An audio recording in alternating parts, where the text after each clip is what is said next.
Hello everyone! Welcome back to our channel. This is Yolanda Kitchenomics. Yan, meron tayong simpleng saging na saba. Kita nyo naman, pero ating papasarapin gamit lamang ng 2 ingredients. Yan, ang ating gagawin ngayon sa ating merienda. Ito ay ang maruya or ang banana fritters. Yan, gagawa po tayo. Yan, of course, balatan po natin yung ating saging na saba. Simple lang po ang paggawa nito.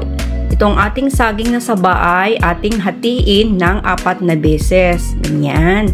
Pahaba lang po ang ating pag-slice. Yan. 4 times po natin at huwag nating lahat slice hanggang sa pinakadulo. Of course,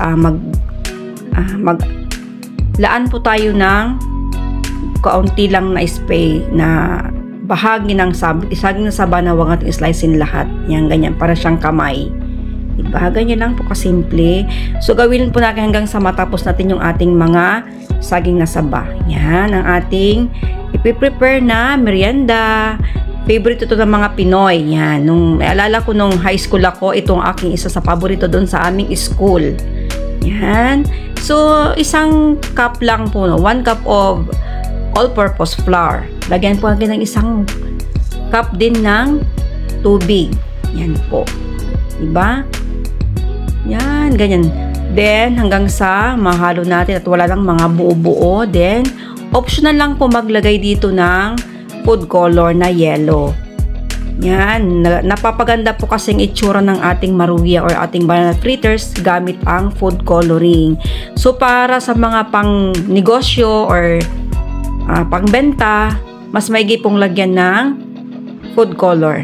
Yan. Diba? Para attractive yung itsura ng ating banana fritters or ang ating maruya. Then, yan. Ganyan lang po kasimple. Coat natin yan ng ating ginawa na mixture.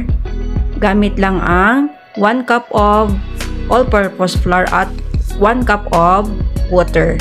Yan. Then,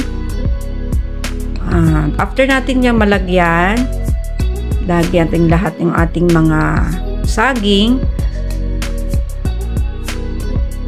Napakasimple lang po at napakasarap ng ating gagawin na merienda. At ito ay, of course, ito maglagay na tayo dito ng oil sa ating lutuan. Yan, dito sa ating kalan, dapat huwag masyadong malakas ang apoy para po hindi masunog yung ating mantika.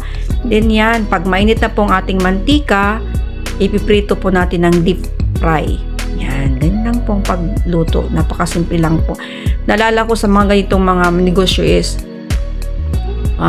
maliit lang po yung puhunan pero kikita ka talaga dito. Dito sa mga nanay na nandyan sa bahay, pwede po itong pagkakitaan while nasa bahay.